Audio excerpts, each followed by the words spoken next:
Hi everyone, welcome to our channel Canadian Nurse Expert. Today, we're diving deep into the world of heart failure with a 10-question NCLEX-style quiz. Get ready to test your knowledge, boost your confidence, and sharpen those critical thinking skills. Whether you're a nursing student or a practicing nurse, this quiz is for you. Let's begin. Alright, future nurses, let's start with this. You're caring for a patient with heart failure who's been prescribed furosemide, a common diuretic. This medication is often used to help reduce the fluid buildup that can occur with heart failure. However, it's not without its risks. Now, which laboratory value should you be watching like a hawk? A. Hemoglobin. B. Potassium. C. Calcium. D. White blood cell count. Think about it. When administering furosemide, it's crucial to monitor the patient's electrolyte levels, especially potassium. Furosemide is a loop diuretic, and those have a tendency to flush out potassium along with excess fluid. This can lead to a significant drop in potassium levels, which is something you need to be very aware of. That's right, the answer is potassium. Potassium is essential for many bodily functions, including maintaining proper heart function. Low potassium or hypokalemia is a common side effect of loop diuretics like furosemide.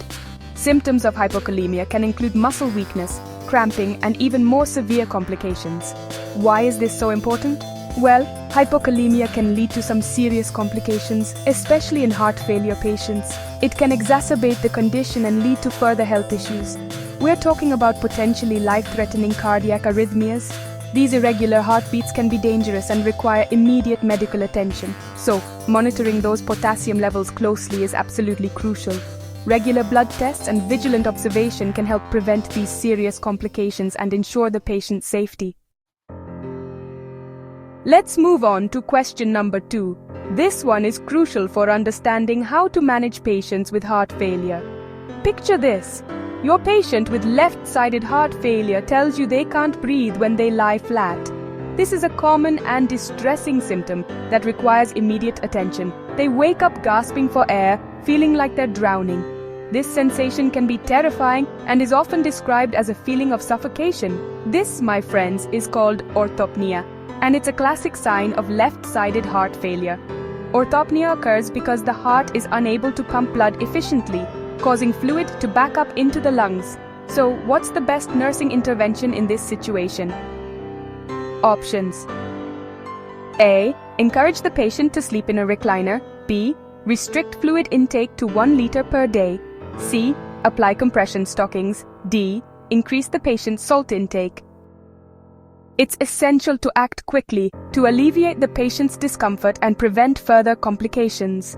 Think about what's happening. The heart isn't pumping efficiently, leading to fluid buildup in the lungs. This fluid buildup, known as pulmonary congestion, makes it difficult for the patient to breathe. We need to reduce that fluid overload and make breathing easier. One of the most effective ways to do this is by changing the patient's position. The answer? Elevate the head of the bed. By raising the head of the bed, we can help the fluid drain away from the lungs. Correct answer is A. Encourage the patient to sleep in a recliner. Raising the upper body helps to drain fluid back into circulation, relieving pressure on the lungs and making it easier for your patient to breathe. This simple intervention can provide significant relief and improve the patient's overall comfort and well-being. Now, for question 3, we're talking about digoxin. This medication is a mainstay in heart failure treatment, but it requires careful monitoring. Digoxin works by increasing the force of heart contractions, which helps the heart pump more blood with each beat. However, this increased force can also slow down the heart rate, which is why monitoring is so crucial. The question is, what's the priority assessment for a patient on digoxin? When a patient is on digoxin, healthcare providers must be vigilant about monitoring the heart's activity. This includes regular checks of the heart rate and rhythm. Remember, digoxin affects the heart rate. It can cause bradycardia, which is an abnormally slow heart rate. This is why it's essential to monitor the heart rate closely before administering the medication. It slows down the heart and makes each beat stronger. This dual action can be beneficial for heart failure patients, but it also means that the heart rate must be within a safe range before giving the medication. That means we need to keep a close eye on the pulse. The pulse rate is a direct indicator of how the heart is responding to the medication. The answer? Assessing the apical pulse is crucial. The apical pulse is taken at the apex of the heart and provides the most accurate measure of the heart's activity. Before you administer digoxin, always check the apical pulse for a full minute. This ensures that the heart rate is stable and within a safe range. If it's below 60 beats per minute, hold the medication and notify the healthcare provider. This is a critical step to prevent potential complications from digoxin toxicity. We don't want to slow down an already slow heart rate. Monitoring and proper assessment are key to ensuring the safe and effective use of digoxin in heart failure patients. Moving on to question 4. You step on the scale with your heart failure patient, and they've gained 3 pounds in just 2 days. Alarm bells should be ringing in your head. What's your best action? Remember, sudden weight gain in heart failure patients is a red flag. It often indicates fluid retention, which can quickly worsen their condition. This is not the time to wait and see. The answer? Notify the healthcare provider immediately. This rapid weight gain needs prompt medical attention. The provider may adjust the patient's medications like diuretics to get rid of that excess fluid. Let's test your knowledge further with question 5. Which of the following is a key sign of worsening heart failure? Is it a persistent cough, increased appetite, or decreased urine output? Think carefully. Remember, as heart function declines, it becomes less efficient at pumping blood. This can lead to fluid buildup throughout the body, including the kidneys. The answer? Decreased urine output is a major red flag. It suggests that the kidneys aren't receiving enough blood flow to produce urine, a clear sign of worsening heart failure. On to question 6. We're talking about ACE inhibitors, another common medication for heart failure. Your patient is starting an ACE inhibitor, but which adverse effect should you be on the lookout for? Is it constipation, drowsiness, or a persistent dry cough?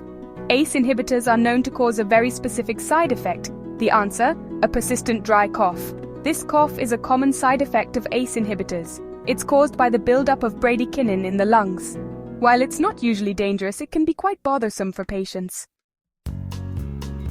Let's talk diet for a moment with question 7. What dietary modification is key for heart failure patients? Should they increase their protein intake, limit their fluid intake, or reduce their sodium intake?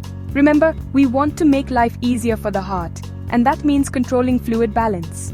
The answer? Reducing sodium intake is essential. Sodium loves to hold on to water, and too much sodium can lead to fluid retention, making heart failure symptoms worse. For question 8, we're focusing on patient education. You're teaching a patient about their new beta blocker prescription. Which statement by the patient shows they understand the instructions? Do they say, "I can stop taking the medication once I feel better"? "I should take this medication on an empty stomach"? Or "I need to check my pulse before taking this medication"? Remember, abruptly stopping beta blockers can be dangerous. The answer?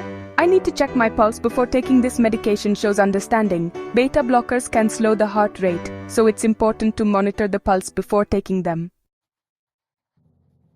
Time for question 9. You're caring for a heart failure patient, and you need to act fast. Which finding requires your immediate intervention? Is it a blood pressure of 130 over 80 millimeters of mercury, a respiratory rate of 20 breaths per minute, or an oxygen saturation of 88%? Think critically. What's the most concerning finding in a heart failure patient? The answer? An oxygen saturation of 88% demands immediate action. This indicates hypoxia, a potentially life-threatening condition. Low oxygen levels could signal worsening pulmonary congestion, and we need to address it right away. Let's wrap up this quiz with question 10. Your patient with heart failure is prescribed spironolactone, another type of diuretic. What's the most important instruction to give them? Should they avoid grapefruit juice, limit their potassium intake, or take the medication with food? Remember, spironolactone is potassium sparing, meaning it doesn't flush out potassium like other diuretics. The answer? Limiting potassium intake is crucial, since spironolactone helps the body retain potassium. Consuming too much potassium can lead to hyperkalemia, a dangerous condition.